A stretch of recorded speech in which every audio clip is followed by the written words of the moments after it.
Hi, this is Dr. P. Mageshwari. I am from PhD, Associate Professor, Department of Pharmacy Practice, School of Pharmaceutical Sciences, Vistas. So, we are going to discuss about angina pectoris. So, angina means that is chest pain. So, the heart is not receiving enough oxygen. So, patient is getting severe chest pain. So, that is called as angina pectoris. So, coming to the definition of angina. So, angina pectoris is the clinically syndrome usually characterized by episodes of pain or pressure in the anterior chest. The cause is usually insufficient coronary blood flow, which results in a decreased oxygen supply to meet an increased myocardial demand for oxygen in response to physical exertion or emotional stress. So, coming to the pathophysiology, so myocardial ischemia can result from a reduction of coronary blood flow caused by fixed or dynamic epicardial artery stenosis. So that means the coronary blood flow reduction and abnormal constriction or deficient relaxation of coronary artery. And third one is the reduce the carrying capacity of the blood. So these are the main reasons for angina. So coming to the angina, so here we can see the picture. So a type of chest pain, pressure or discomfort in the heart. The heart is not receiving enough oxygen due to narrowed coronary artery. Here we can see the coronary artery is narrowed. So the heart is not receiving enough oxygen. So patient is getting pain. Then coming to the factors are associated with typical angina pain. The physical exertion, that is increase the myocardial oxygen demand, and exposure to cold cause the elevation of BP, increase oxygen demand, and eating heavy meals and stress or any emotion provoking situations. So these are the typical factors for angina. And then coming to the risk factors for arteriosclerosis, family history of premature coronary artery disease and diabetes mellitus and systemic hypertension, cigarette smoking, hypercholesterolemia, and others obesity, increased level of lipoprotein and triglycerides. And coming to the clinical manifestations, may produce the pain vary in severity from the feeling of indigestion to choking in retrosternal area and radiate to neck, jaw, shoulder, inner aspects of upper arms, feeling of weakness or numbness in the arms, wrist and hand, and shortness of breath. So these are the clinical manifestations of angina. And then coming to the other symptoms like pallor, diaphoresis, that means the excessive sweating, dizziness or lightheadedness, nausea and vomiting. And see, these are the common signs and symptoms for the angina patients. And here we can see the ECG.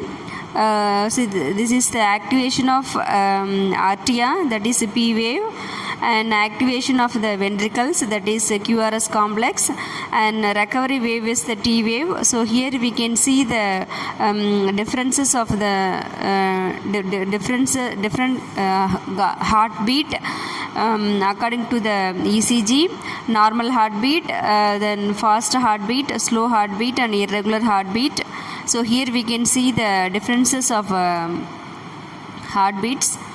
Coming to the prevention, so self-care action plan, changing the habits and stop smoking. If the patient is smoker, so they have to stop smoking, and increased level of exercise. A patient can do the exercise and cut down of fatty foods.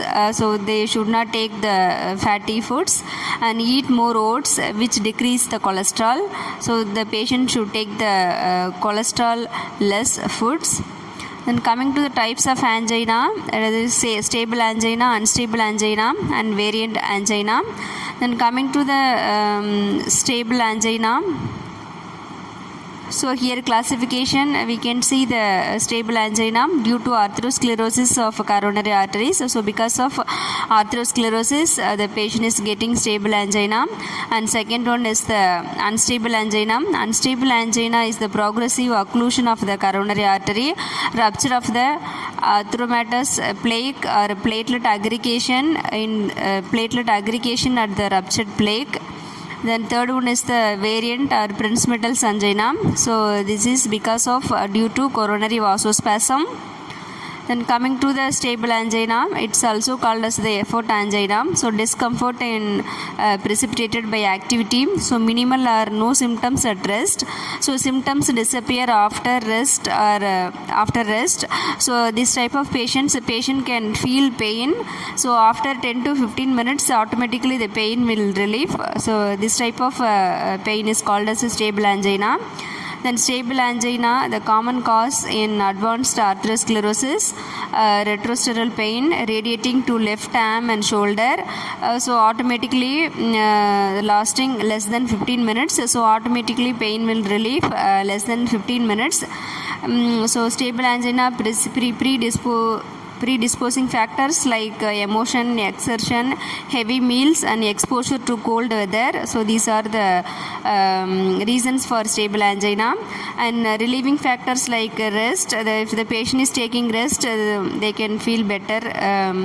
Then sublingual nitroglycerin. So if the patient is taking sublingual nitroglycerin, within 10 to 15 minutes the symptoms will relieve.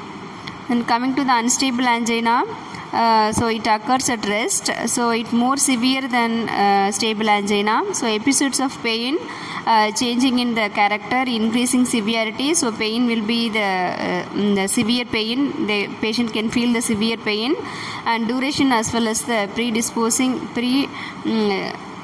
precipitating factors. Then unstable angina, increased frequency, severity or duration of pain in the patient of stable angina. And the pain occurs with less exertion or at rest. So myocardial infarction may occur in 10 to 20% of the patients. So usually the unstable angina, the 10 to 20% of the patient can get the myocardial infarction. So the underlying cause is the platelet aggregation, thrombosis and coronary artery spasm. So here we can see the atherosclerotic changes, the fat and WBC deposited into the coronary arteries. So here we can see the arteries deposited into the WBC and fat. Then coming to the third type of angina, Prince Metal's or variant angina. It usually occurs at rest time, tend to be severe. So it caused by the transient spasm in the coronary artery. It relieved by the anti-anginal drugs. So if the patient is taking anti-anginal drug, it will be relieved. So the variant angina or Prince Metal's angina, so chest pain at the rest due to coronary artery spasm. So here we can see the ECG changes. So the baseline of ECG, so which chest pain marked ST segment elevation. So here we can see the ST segment elevation, because if the patient is feeling chest pain, so through ECG we can find out the marked ST segment elevation. And so return to the ST segment baseline after the nitroglycerin administration. So if the patient is taking nitroglycerin, the ECG, we can see the normal wave of ECG. And coming to the treatment, so first we have to give relief of symptoms. So first we have to give the symptomatic treatment. So if the patient is having chest pain, we have to give the relief of symptoms. So slowing progression of the disease and reduction of future events like myocardial infarction. So in future the patient is getting MI, so we have to reduce the chances. Then what are the anti-anginal drugs like organic nitrates, beta adrenoreceptor blockers and calcium channel blockers. So these are the three categories of drugs are considered as the anti-anginal drugs. And classification of anti-anginal drugs like nitrates, that is a short-acting glyceryl trinitrate, and long-acting, that is isosorbate dinitrate and isosorbate mononitrate. And coming to the calcium channel blockers like verapamil, diltiazem, nifedipine, felodipine, amlodipine, then nimodipine. So these are the drugs are comes under the calcium channel blockers. Then beta blockers like propranolol, atenolol, metoprolol. These are the drugs are comes under the beta blockers. Then potassium channel openers like nicorandil and other drugs like dipyridamole and trimetazidine. Then coming to the mechanism of vasodilation, nitrates. So this is the mechanism of action of nitrates. So nitrates, so after taking the nitrates, the formation of the nitric acid and activation of guanylate cyclase, then synthesis of cyclic GMP and relaxation of the vascular smooth muscle.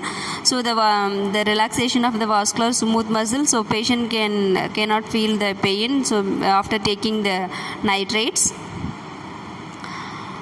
So adverse reactions like postural hypotension, tachycardia, throbbing headache, facial flushing, then drug rashes, then prolonged high dose of methemoglobinemia. So these are the side effects the patient can feel after taking nitroglycerin.